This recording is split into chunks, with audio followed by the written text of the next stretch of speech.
The first time I noticed something off about Harold Kemper was when I caught him photographing my mailbox at 6:47 a.m. on a Tuesday morning. I'd been up early with insomnia again, nursing my third cup of coffee by the kitchen window, when I saw him across Maple Street. He stood perfectly still on the sidewalk, a small digital camera raised to his eye, aimed directly at my house. Not the house itself, specifically the mailbox. Harold had moved to Millbrook 3 months earlier, into the old Victorian that had sat empty since Mrs. Chen passed. Everyone in our little town of 2,800 people was curious about the new resident, especially one who'd paid cash for a $400,000 house and introduced himself simply as retired federal employee. He was maybe 70, thin but not frail, with silver hair always perfectly combed and clothes that looked pressed even when he was gardening. He seemed harmless enough. Pleasant even. He'd wave from his porch, help Mrs. Patterson with her groceries, and always had exact change at Miller's Market. The kind of neighbor you'd want in a small town. But there he was, photographing my mailbox like it contained state secrets. I stepped onto my porch, and Harold immediately lowered the camera. He smiled, that same warm, grandfatherly smile he gave everyone, and waved as if nothing had happened.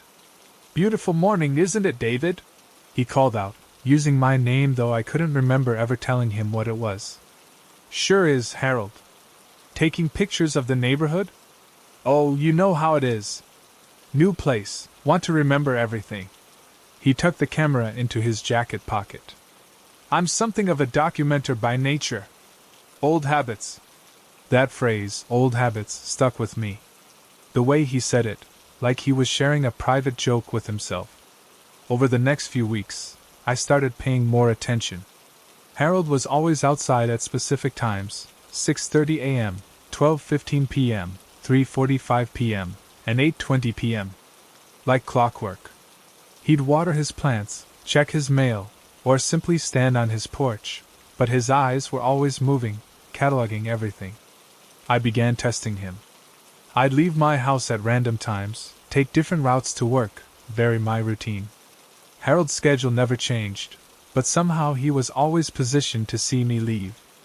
Always had that small camera ready. The breaking point came when I found the letter. It was Tuesday again, exactly 4 weeks after the mailbox incident. I was sorting through my mail when I noticed an envelope with no return address, just my name written in precise block letters. Inside was a single photograph, me, standing in my kitchen at 3:18 a.m. the previous Thursday, clearly visible through my window. The timestamp was burned into the corner of the photo. Below it, in that same precise handwriting, "Insomnia is a terrible thing. Have you considered blackout curtains?" My hands shook as I studied the image. The angle meant it was taken from Harold's upstairs window. But what made my blood freeze was the realization that Harold knew I'd been up at 3:18 a.m. on a night when I hadn't turned on any lights. He'd been watching in the dark. I marched across the street and pounded on his door. Harold opened it immediately, as if he'd been waiting. "David! What a pleasant surprise. Coffee? What the hell is this?" I shoved the photo at him. Harold examined it with the detached interest of someone reviewing a grocery list. "Oh, that's quite good, isn't it? The lighting was tricky, but I think it captures the moment nicely." "The moment? You're taking pictures of me in my own house." "I document everything, David. It's what I do." He handed the photo back. 26 years with the agency teaches you to notice patterns. You're up at 3:18 a.m. every Thursday. Stress-induced insomnia, I'd guess. Probably related to your work at the accounting firm. Those irregularities in the Morrison construction books have been keeping you up, haven't they? I stared at him. I'd never told anyone about the Morrison audit. It was confidential. Company policy. The only way Harold could know. "How do you know about Morrison?" Harold's smile never wavered. "I know about everything, David. That's the job." What happened next changed everything. You won't want to miss how it unfolded. I backed away from Harold's door, my mind racing. If he knew about Morrison Construction, what else did he know? I thought about everyone in town, How Harold seemed to know everyone's name, their schedules, their routines. That evening, I called my friend Jake, who works dispatch at the sheriff's office. Jake, I need you to run a background check on someone. Harold Kemper moved here from. Actually, I don't know where he moved from. You know I can't do that, Dave. Official business only. This is official. I think he might be. I don't know what he is, but something's wrong. Jake sighed. Give me his address. I'll see what I can find. The call came back 2 hours later. Dave, you're not going to believe this. Harold Kemper doesn't exist. What do you mean?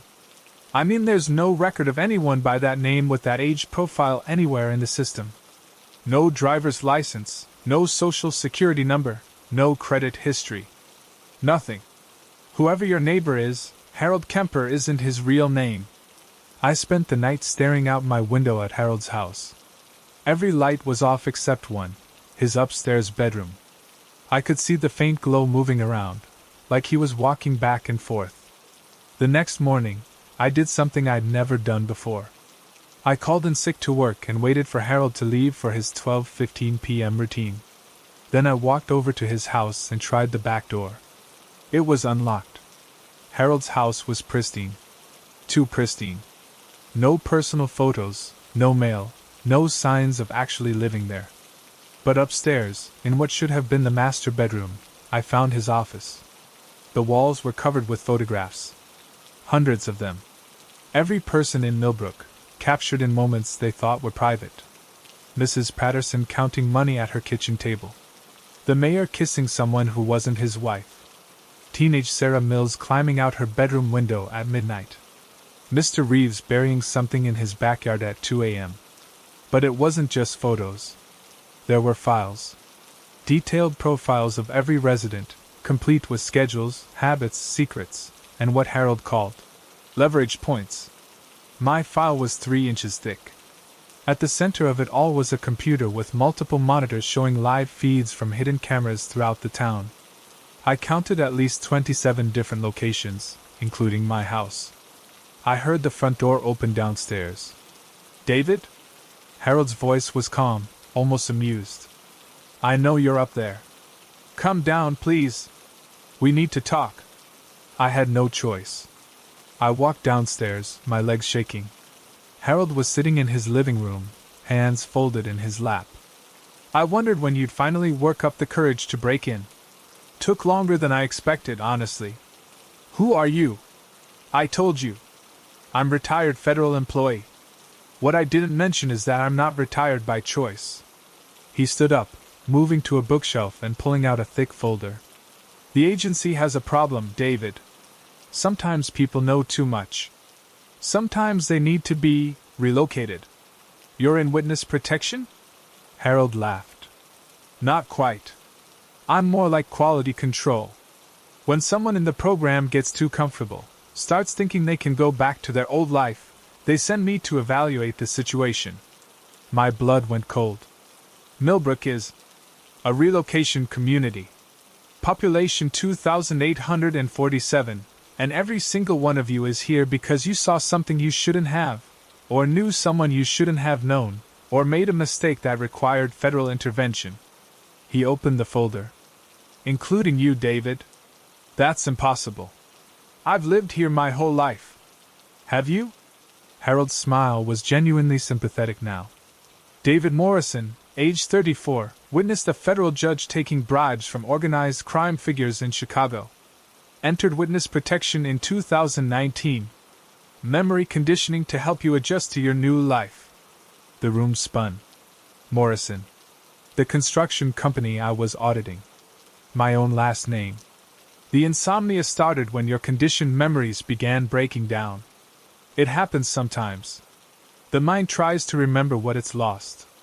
Harold closed the folder. I'm here to determine if you're becoming a security risk. This is the climax. Everything you've been waiting for is right here. Stay to see the hero put everyone in their place. I tried to process what Harold was telling me. My entire life, my memories, my identity, all of it constructed to keep me safe from people who wanted me dead. The photos, the surveillance. Standard procedure. I need to document any signs of memory recovery, any behavior that suggests you might be remembering your previous life. Harold's expression softened. You're not in trouble, David. Not yet. But the insomnia, the questions about Morrison construction, your growing paranoia, these are all warning signs. What happens now? That depends on you. I can recommend another memory conditioning session. You'll forget this conversation, forget your suspicions, and go back to your quiet life as David Morrison, small-town accountant. Or what? Harold was quiet for a long moment. Or I recommend termination of your protection status. They'll relocate you to a facility where you'll be safer. I knew what that meant. I'd disappear completely. There's a third option, Harold continued. One I'm not supposed to offer. What? You could help me. The agency thinks I'm just documenting potential security risks, but I've been building evidence of something much bigger. This whole program, it's not about protection anymore. It's about control. They've created dozens of towns like Millbrook, filled with people who've had their memories wiped, their identities rebuilt. People who are completely dependent on the government for their very sense of self. I stared at him. You're not quality control. You're investigating the program. 26 years of loyal service, David. I've seen what happens when power goes unchecked. When I started asking questions, they tried to retire me. When I refused, they sent me here, thinking I'd just fade away into obscurity. But you're gathering evidence. Every photograph, every file, every piece of surveillance. It's all documentation of what they're doing to people like you. People who trusted the government to protect them and instead got their entire lives stolen. The weight of it hit me. Everyone in Millbrook. All of us walking around with false memories, false identities, false lives. All of us being watched, monitored, controlled. What do you need from me? Harold smiled, and for the first time, it seemed genuine. Help me expose them.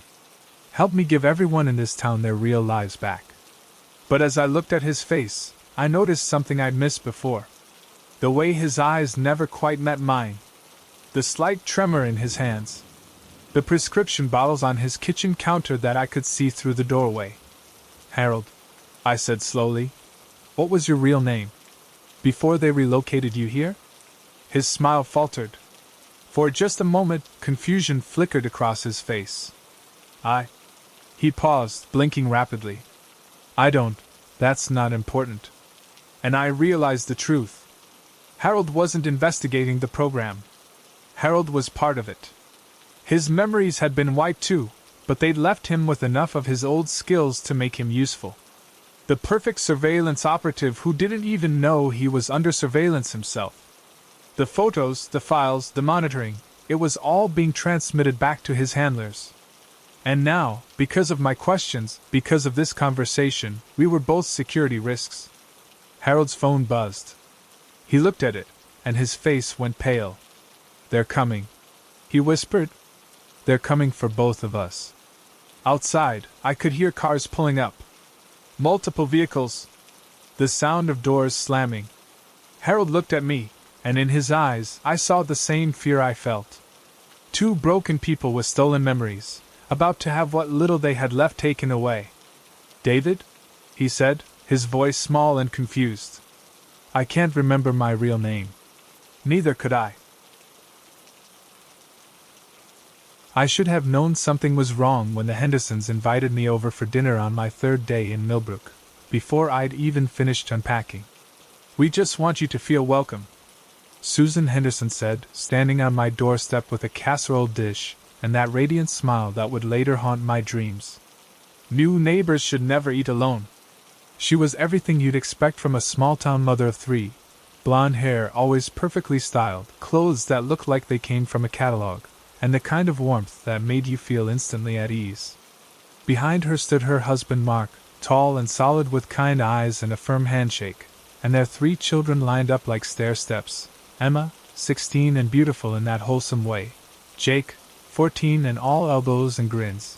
And little Lily, 8 years old with pigtails and a gap-toothed smile. They were the kind of family you see in commercials. The kind that makes you believe in the American dream. I was a freelance journalist, burned out from covering urban crime and political corruption, looking for a quiet place to finish my book about small-town America. Millbrook seemed perfect. Population 3,200, surrounded by cornfields. The kind of place where people still left their doors unlocked and knew their neighbors' names. The Henderson house was a two-story colonial with white shutters and a wraparound porch. Inside, everything was immaculate. Not just clean, curated.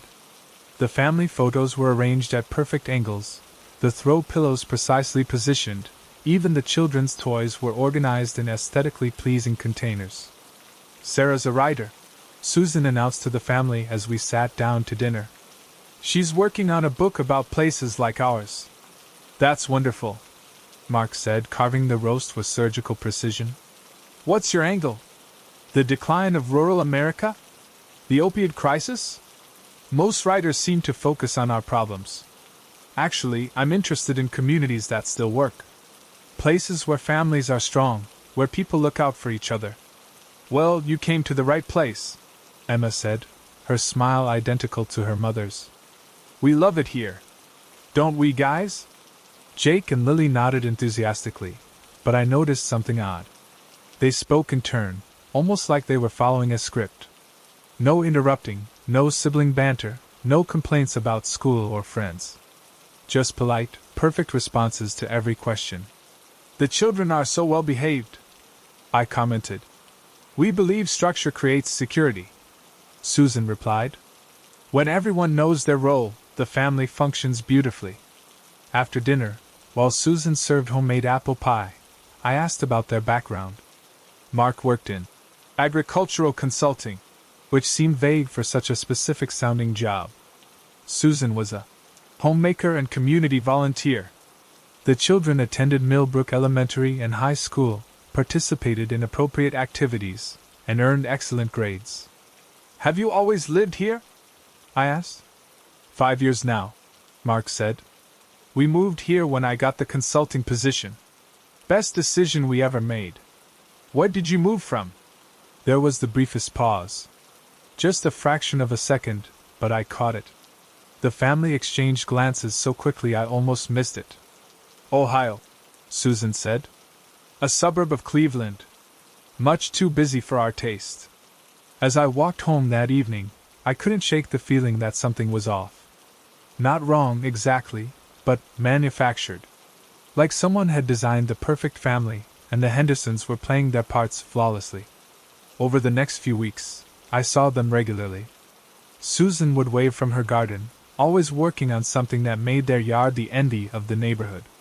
Mark left for work at exactly 7:45 a.m. and returned at 5:30 p.m. The children walked to school together, came home together, and played in their backyard where Susan could supervise from the kitchen window. I started paying closer attention. The Hendersons never seemed to have friends over. They attended church every Sunday, sitting in the same pew, but didn't socialize afterward. Susan volunteered at the school and hospital, but always alone. Mark coached Little League, but never joined the other fathers for drinks afterward. They were involved in the community but somehow separate from it. Then I noticed the photographs. I was researching the town's history at the local library when I found a collection of newspaper clippings and photo albums documenting Millbrook's annual Harvest Festival over the past decade. I flipped through the pages, looking for background material for my book, when I spotted them. The Henderson family, identical in every way, standing in front of the Ferris wheel. The photo was dated 6 years ago. I stared at the image. The family looked exactly the same. Not just similar, identical. Same heights, same hair, same clothes even. 8-year-old Lily looked exactly like 8-year-old Lily today. 16-year-old Emma was frozen in time. I checked the date again. Then I found another photo from 7 years ago. Same family, same ages, same everything. My hands trembled as I pulled out more albums. 8 years ago. 9 years ago. 10 years ago. Always the same family, never aging, never changing. That night I couldn't sleep. I stood at my bedroom window, looking across at their house. Every light was off except one, a soft glow from what I assumed was the master bedroom. As I watched, shadows moved past the window in perfect synchronization, like dancers performing choreographed movements. What happened next changed everything. You won't want to miss how it unfolded. The next morning, I drove to the county courthouse in the next town over. If the Hendersons had been in Millbrook for 10 years instead of 5, there would be records. Property deeds, school enrollment, utility connections. There weren't. According to official records, the Henderson family first appeared in Millbrook exactly 5 years ago, just as Mark had said. Before that, nothing. No previous addresses, no employment history, no school records for the children. It was as if they had materialized fully formed in 2019. I tried searching for them in Ohio. No Henderson family matching their description had ever lived in the Cleveland suburbs. I expanded my search to the entire state, then the entire Midwest. Nothing. That afternoon, I walked past their house and noticed something I'd missed before. The children's playground equipment in the backyard looked new, but it was arranged on perfectly level ground with no wear patterns in the grass. No scuff marks on the swings, no dirt worn away under the slide. Like it was rarely used despite having 3 children in the house. I started watching them more carefully. The family's schedule was rigid. Breakfast at 7 a.m., visible through the kitchen window as they sat around the table in perfect silence. Mark left for work, the children left for school. Susan began her daily routine of housework and gardening. Everything happened at the same time every day, in the same order. But I never saw them eat lunch, or snacks, or anything outside their scheduled meal times. I never saw the children playing with friends, or fighting with each other, or displaying any behavior that seemed genuinely childlike. I never saw Susan grocery shopping, though their refrigerator was always well stocked when I glimpsed it through their window. 3 weeks after finding the photographs, I made a decision that changed everything. I was going to break into their house. I waited until their usual schedule, Mark at work, children at school, Susan at her weekly hospital volunteer shift. I'd watched her leave at 1:15 p.m. for the past month, and she never returned before 4 p.m. The back door was unlocked. Inside, the house felt like a museum. Everything was perfect, but nothing felt lived in.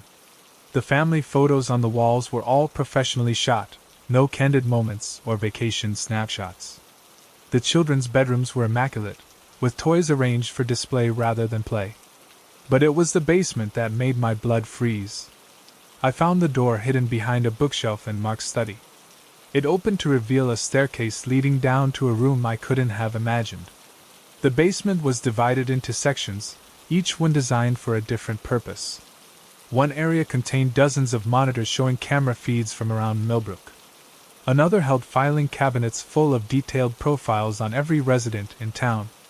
A third section contained what looked like a laboratory, complete with equipment I couldn't identify. But the final section was the worst. It contained 4 empty beds with restraints, and on the wall above them, a chart labeled Subject Integration Schedule. Below that were dozens of photographs of different families, all with the same composition as the Hendersons, mother, father, 3 children. But the faces were different in each photo. At the bottom of the chart, written in Mark's precise handwriting, was a date from next week and the words, Subject 47 Final Integration.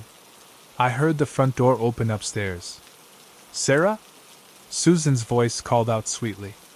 Are you here, dear? I saw your car in the driveway. I was trapped. The only way out was through the main floor, where Susan was waiting. I looked around desperately, and noticed an old coal chute that led to the outside. It was narrow and rusty, but it was my only option. As I squeezed through the opening, I heard footsteps on the basement stairs. Now that's disappointing, Susan said, her voice no longer sweet. We really hoped you'd work out. I ran to my car and drove straight to the sheriff's office in the next county. Sheriff Martinez listened to my story with growing concern, especially when I showed him printouts of the property records and the historical photographs. We'll investigate immediately, he promised. This is beyond anything I've seen in 30 years of law enforcement. The sheriff and 2 deputies followed me back to Millbrook that evening. We approached the Henderson house as the sun was setting, casting long shadows across their perfect lawn. The house was dark. Completely dark. Sheriff Martinez knocked on the front door. No answer. We walked around to the back, where I'd entered earlier. The door was still unlocked. Inside, the house was empty. Not just empty of people, empty of everything. No furniture, no photographs, no evidence that anyone had ever lived there. The basement was completely bare, the concrete floor scrubbed clean, the walls freshly painted. "Are you sure this is the right house?" Deputy Cole asked. I stared at the empty rooms where I'd eaten dinner just weeks before. Yes. This is it. This is definitely it." But as I looked around, I noticed something that made my heart stop. On the kitchen counter, arranged in a perfect line, were 4 empty picture frames and a note written in Susan's flowery handwriting. "Thank you for your interest in our family, Sarah. We've moved on to our next assignment. Don't worry about the neighbors. They won't remember us. But we'll remember you." Sheriff Martinez was already on his radio, calling for backup and crime scene investigators. But I knew they wouldn't find anything. The Hendersons, or whoever they really were, had vanished as completely as they had appeared. This is the climax. Everything you've been waiting for is right here. Stay to see the hero put everyone in their place. 2 days later, I was packing my belongings when I heard a knock at my door. I opened it to find a woman I'd never seen before, holding a casserole dish and wearing a radiant smile. "Hi there! I'm Janet Morrison. My family and I just moved into the Henderson place. We wanted to introduce ourselves and bring you a little welcome gift." Behind her stood a tall man with kind eyes and 3 children lined up like stair steps, a teenage daughter, a younger son, and a little girl with pigtails. "We heard you're a writer," the man said, extending his hand. "I'm Robert. We'd love to have you over for dinner sometime. New neighbors should never eat alone." I stared at them, my mouth dry, my hands shaking. Different faces, different names, but the same perfect family. The same arrangement. The same practiced warmth. "We just moved here from Pennsylvania," Janet continued. "A suburb of Philadelphia. Much too busy for our taste."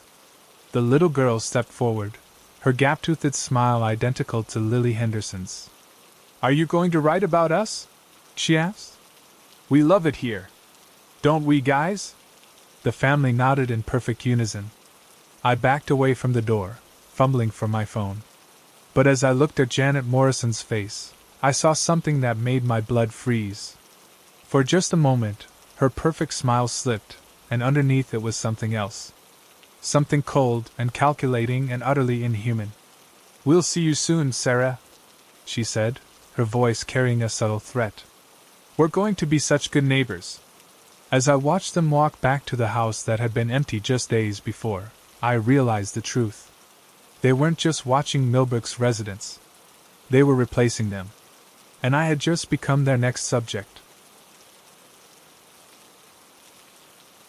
The first sign that something was wrong with Millfield was the silence.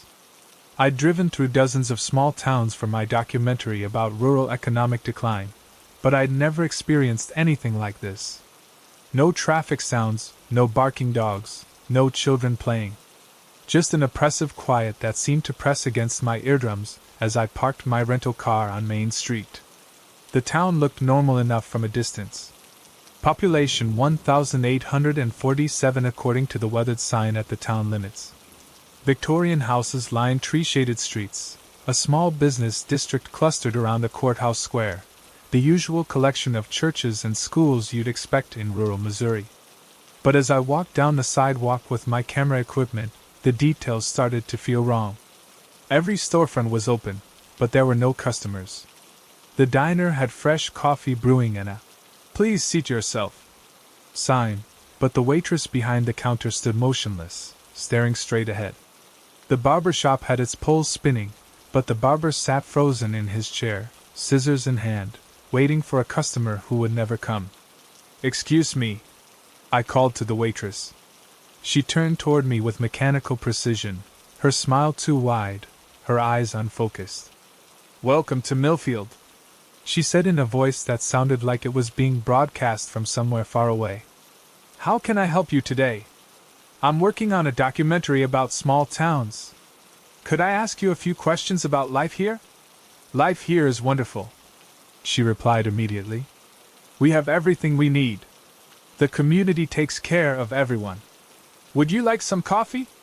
I accepted the coffee, noting how her movements were fluid but somehow artificial, like an actor who had rehearsed a role too many times. "How long have you lived here?" "I've always lived here," she said. "We all have. This is our home." "What about economic challenges?" "A lot of rural communities are struggling with job losses, young people moving away." Her smile never wavered. "We don't have those problems. Everyone has a purpose here. Everyone contributes." I spent the rest of the day interviewing residents, and every conversation followed the same pattern. Perfect contentment, identical responses, an eerie uniformity in their mannerisms and speech patterns. When I asked about specific challenges or problems, they'd deflect with the same phrases. "We have everything we need. The community takes care of everyone. This is our home." That evening, I checked into the Millfield Inn, a quaint bed and breakfast run by an elderly couple named the Harrisons. They were warmer than the other residents, more talkative, but even they had that same artificial quality to their interactions. "You're working on a documentary?" Mrs. Harrison asked as she served me dinner. "How exciting! What brings you to our little town?" "I'm documenting rural America, focusing on communities that have found ways to thrive despite economic challenges. Millfield seems unusually stable." Mr. Harrison nodded approvingly. "We've been blessed.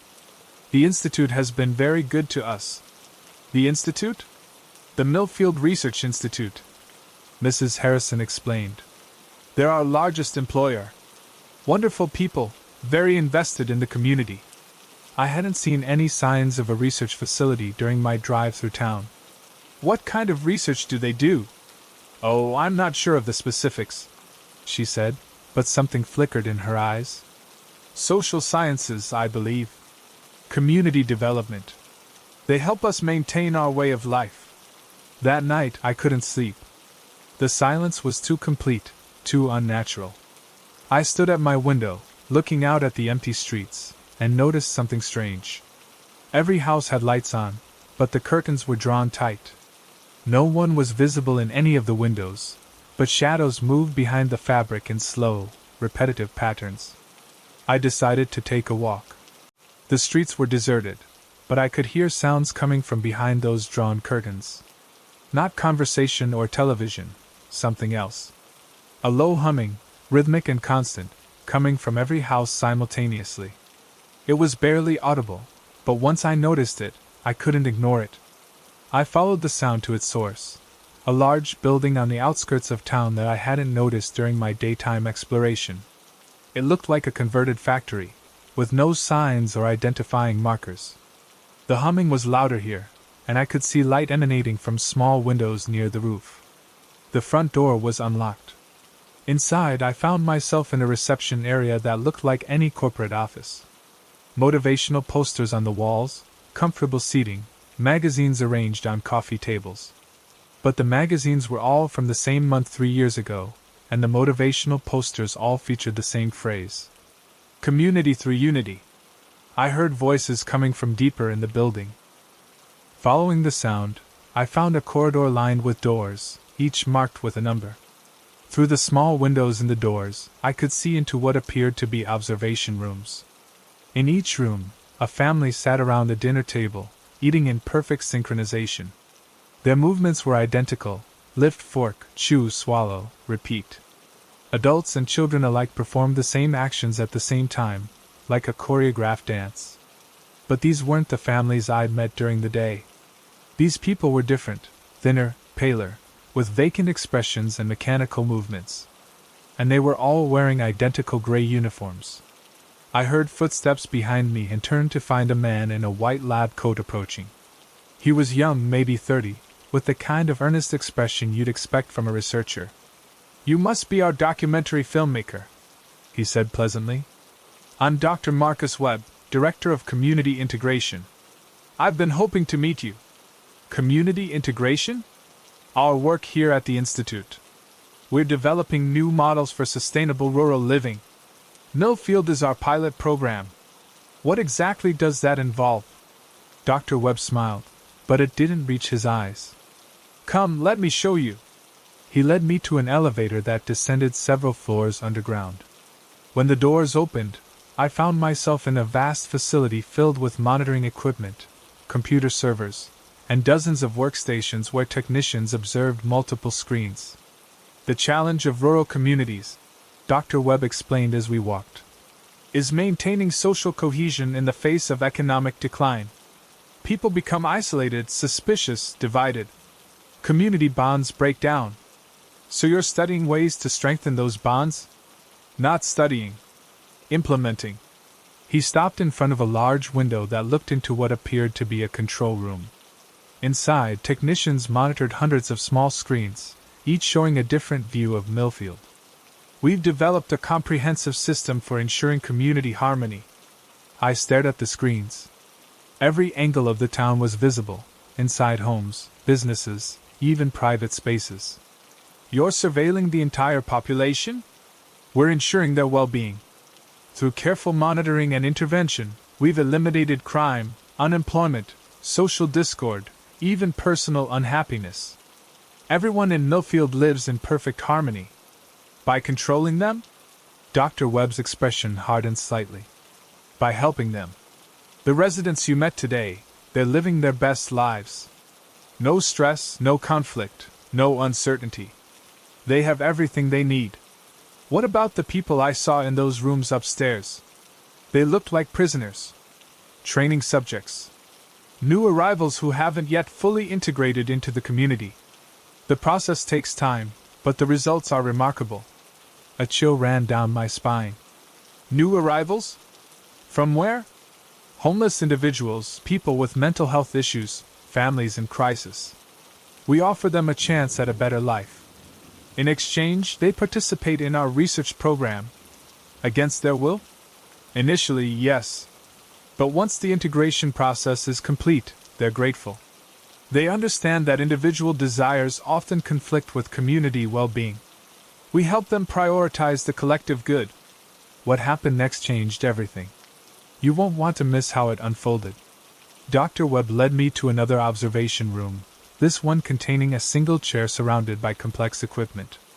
"This is where the real work happens," he explained. "Behavioral modification through targeted neural stimulation.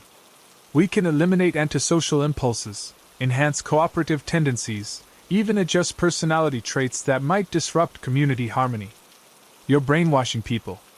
We're optimizing them.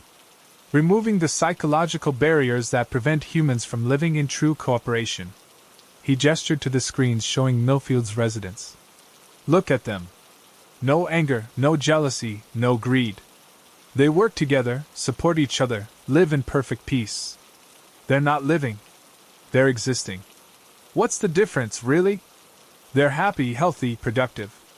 Isn't that what we all want?" I backed toward the door, but Dr. Webb continued speaking as if nothing had happened. "The federal government has been very interested in our work. Rural communities across America are struggling with the same problems we've solved here. Imagine if we could implement this system nationwide. No more crime, no more social unrest, no more political division." "You can't be serious." "We've received approval for Phase 2. 50 communities across the Midwest will be selected for expanded trials. After that, who knows? The possibilities are limitless." I turned to run, but found my way blocked by 2 security guards. They were large men with the same vacant expressions as the town's residents. "I'm afraid you can't leave just yet," Dr. Webb said apologetically. "You've seen too much.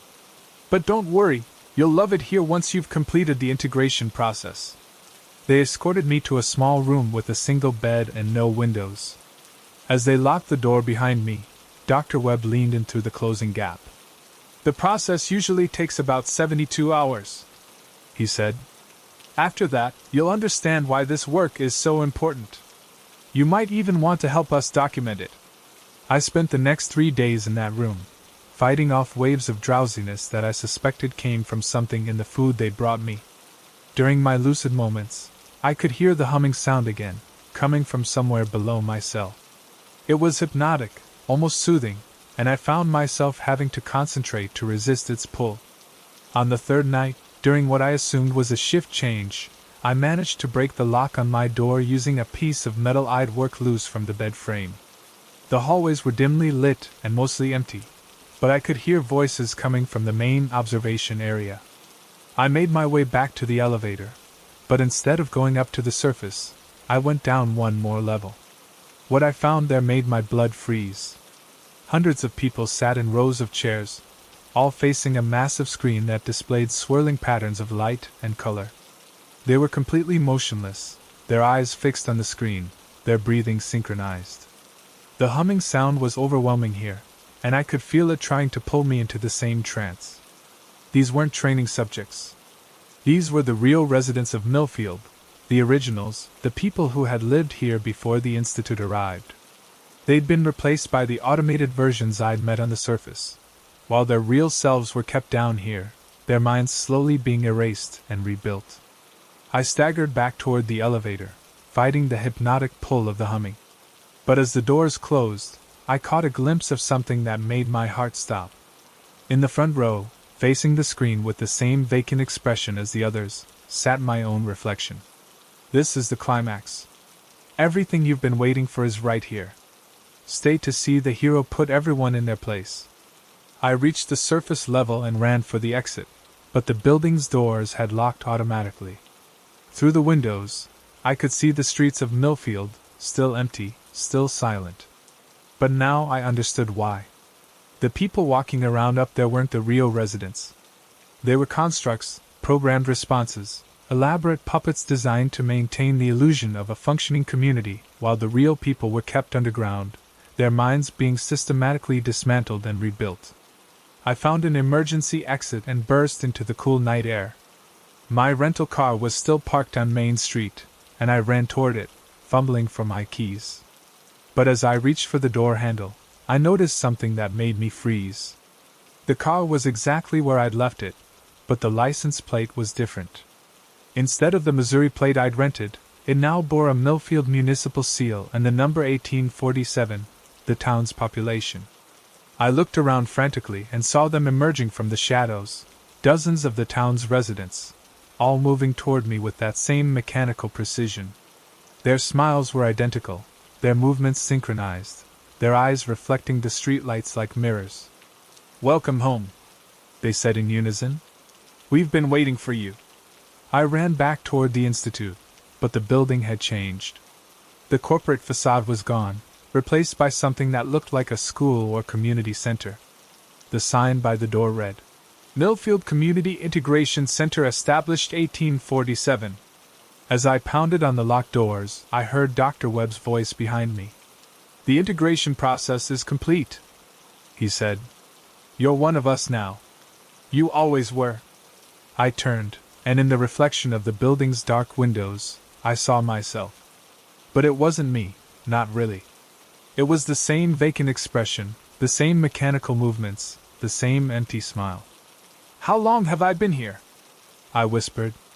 "Time doesn't matter anymore," Dr. Webb replied. "You're home. You're part of the community. Isn't that what you wanted to document?" As I looked around at the town that had become my prison, I realized the truth. There was no documentary. There had never been a documentary. I was just another subject in the Institute's experiment, another mind to be broken down and rebuilt. The only question was, how many other towns were there like Millfield? How many other communities had been quietly converted into testing grounds for the perfect society? And somewhere in the back of my fading consciousness, I wondered if anyone would ever come looking for me, or if they would simply join the hundreds of others sitting in those chairs, staring at the screen, waiting for their turn to become part of the community. The humming grew louder, and I felt my resistance slipping away. Soon, I would take my place among the residents of Millfield, walking the empty streets with my perfect smile, waiting for the next visitor to arrive. The red sedan started following me on a Tuesday morning in March, and by Friday, I knew it was going to kill me. Not metaphorically. Not eventually. I mean, it was going to kill me soon, and there wasn't a damn thing I could do about it. I first noticed it in my rearview mirror as I drove to work through the winding roads outside Millbrook. A cherry red 2018 Honda Civic, maintaining exactly the same distance behind me for 12 miles, matching my speed perfectly through every turn and hill. When I slowed down, it slowed down. When I sped up, it sped up. When I pulled into Morrison Insurance, where I'd worked as an adjuster for 8 years, the red car drove past without stopping. I caught a glimpse of the driver, a middle-aged woman with dark hair, sunglasses, and an unreadable expression. I shrugged it off. Coincidence. Millbrook was a small town. People often drove the same routes.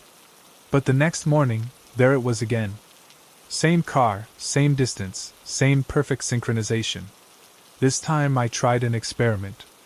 I turned down Elm Street instead of taking my usual route. The red car followed. I made 3 more random turns, weaving through neighborhoods I rarely visited. The red car stayed behind me, never getting closer, never falling back. When I finally made it to the office, 20 minutes late, my hands were shaking. "You look like you've seen a ghost," my colleague Janet said. "Just weird traffic," I muttered, but I spent the morning staring out the window, waiting for the red car to appear. It never did. That afternoon, I left work early. As I pulled out of the parking lot, I checked my mirrors obsessively. Nothing. Just normal traffic. I was almost relaxed when I saw it. The red Honda was sitting in Miller's Market parking lot, positioned so the driver could see the road I'd have to take home. As I drove past, I tried to get a better look at the woman behind the wheel, but she turned away at the exact moment I looked. I drove home by a different route, taking back roads I'd explored during my teenage years. The red car appeared in my rearview mirror before I'd gone 2 miles. That night, I called the police. "So let me understand this," Officer Mackenzie said, his voice carrying that particular tone cops use when they think you're wasting their time. "A red Honda Civic has been driving behind you on public roads? It's following me. Deliberately. For 3 days. Have they threatened you? Tried to run you off the road? No, but have they violated any traffic laws? Not exactly, but sir, driving behind someone on a public road isn't a crime. Unless they're doing something illegal or threatening, there's nothing we can do." I hung up feeling frustrated and foolish. Maybe I was overreacting.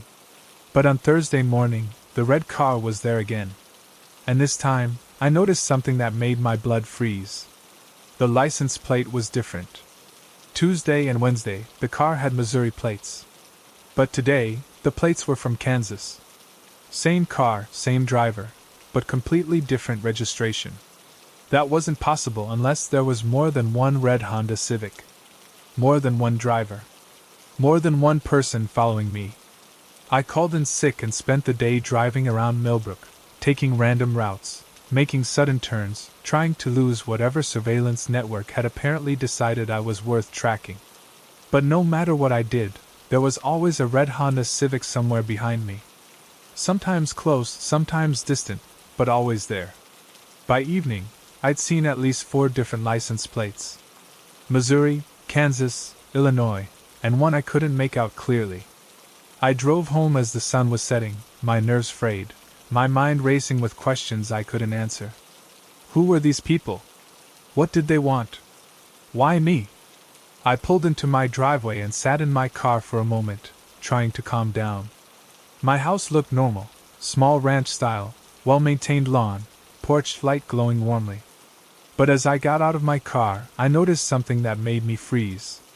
There was a red Honda Civic parked across the street. Not following me this time. Just sitting there, engine off, empty. Like it was waiting for something. I walked over to it slowly, my heart hammering. The car was locked, but I could see inside. Clean interior, nothing personal visible, rental car papers on the dashboard. The license plate was from Ohio. As I stood there staring at the car, my phone buzzed with a text from an unknown number. Nice evening for a walk, isn't it, Michael? I spun around, looking for whoever had sent the message. The street was empty except for my neighbors' houses, most with their lights on and curtains drawn. But someone was watching me. Someone who knew my name. Another text. You should go inside now. Lock your doors. We'll talk tomorrow. I ran to my house, fumbling with my keys, checking over my shoulder every few seconds. Inside, I locked the door and immediately went to the windows, peering out through the blinds. The red car was still there, but now I could see someone sitting in the driver's seat. The figure was too far away to make out clearly, but I could see them watching my house. Waiting. What happened next changed everything. You won't want to miss how it unfolded. Friday morning, I decided to take control of the situation. Instead of driving to work, I walked to the local library and started researching. If someone was following me, there had to be a reason. Maybe something from my past, something I'd overlooked. I started with my job at Morrison Insurance. As an adjuster, I'd handled hundreds of claims over the years. Maybe I'd denied someone's claim, and they were seeking revenge. Then I remembered something. 6 months ago, I'd handled a fatal accident case. A young woman named Sarah Chin had died when her car went off the road on a rainy night. The investigating officer had ruled it an accident, but the woman's family had insisted something was wrong. They'd hired a private investigator, demanded a more thorough investigation, even accused her ex-boyfriend of somehow causing the crash. I'd processed the claim according to company policy, but the family had been furious. They'd accused me of covering up evidence, of being part of some conspiracy to protect the ex-boyfriend. It had gotten ugly, with lawyers involved and threats of a lawsuit. The case had eventually been closed, the payout made, and the family had moved away from Millbrook. But what if they hadn't given up? What if they still believed I was somehow responsible for covering up their daughter's death? I looked up Sarah Chen's obituary online and found her family's names. Her parents were David and Linda Chen. I searched for them on social media and found David Chen's Facebook page. The profile picture showed a middle-aged man standing next to a red Honda Civic. My hands started shaking as I scrolled through his posts. Most were typical family photos and political rants, but scattered throughout were posts about Sarah's death. Posts about how the insurance company had covered up the truth. Posts about how certain people would pay for what they'd done. Posts that mentioned me by name. I found Linda Chen's page next. Her profile picture showed a woman with dark hair and sunglasses, sitting behind the wheel of a red Honda Civic. The same woman I'd seen following me all week. I kept searching and found profiles for Sarah's 2 brothers, both of whom owned red Honda Civics.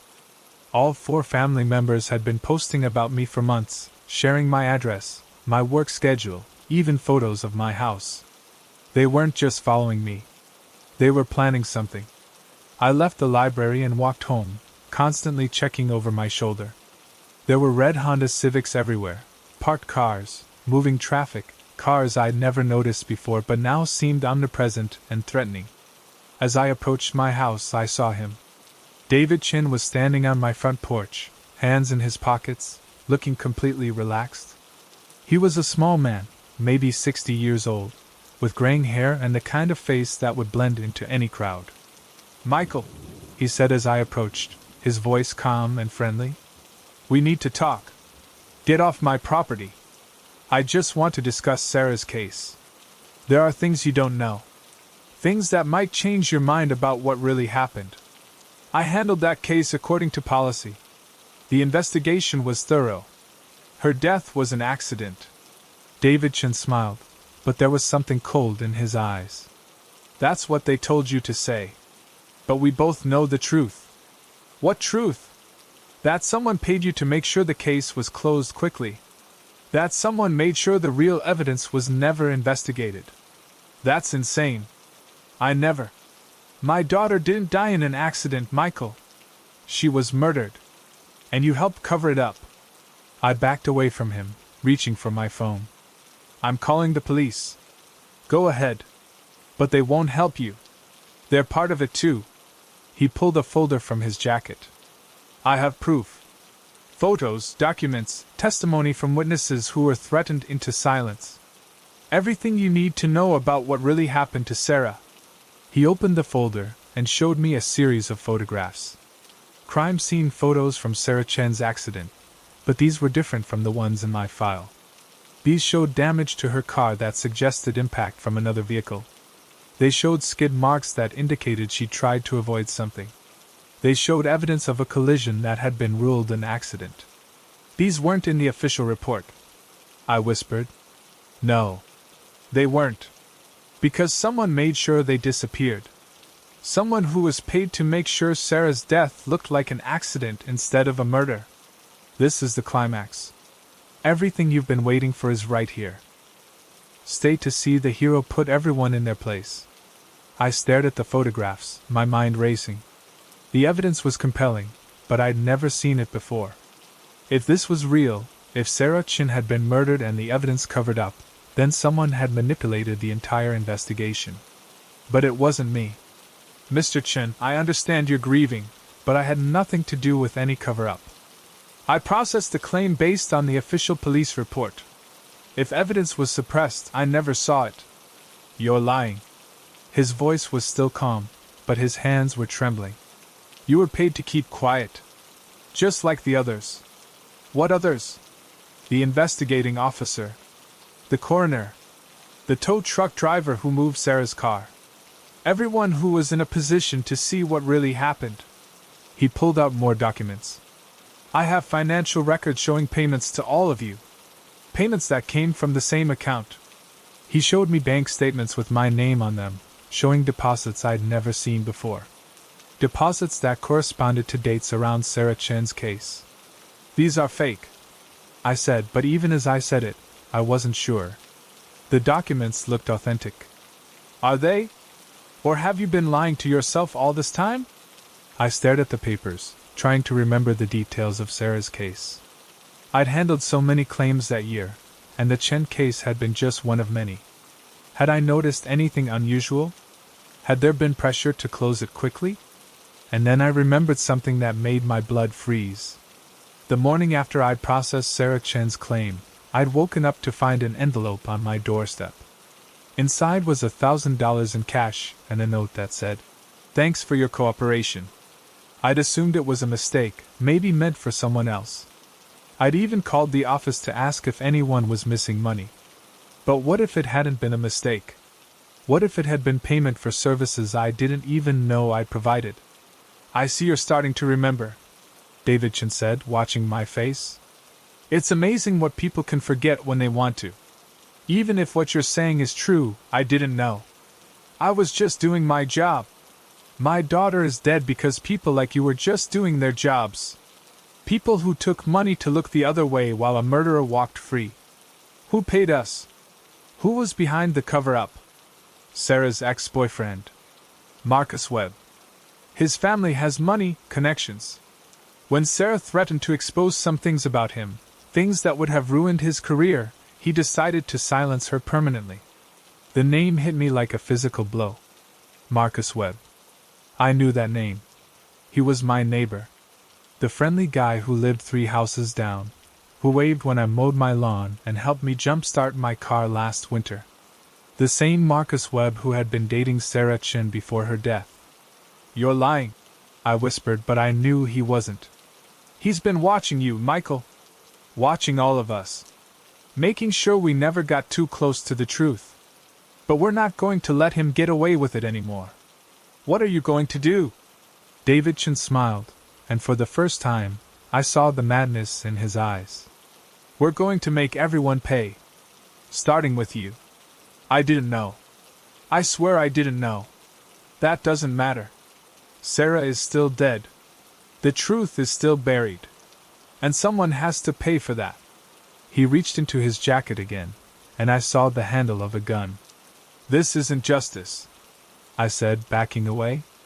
This is revenge. Sometimes they're the same thing. I turned and ran, but I could hear him behind me. Not chasing, just walking calmly, like he knew I had nowhere to go.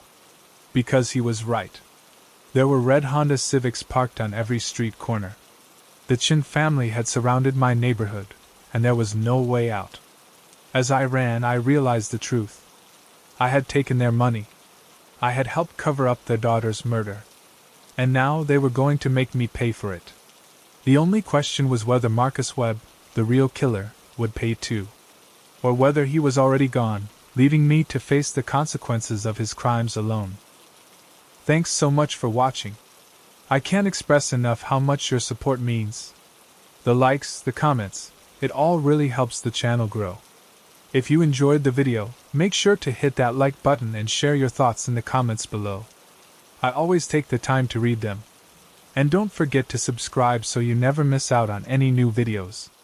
See you next time.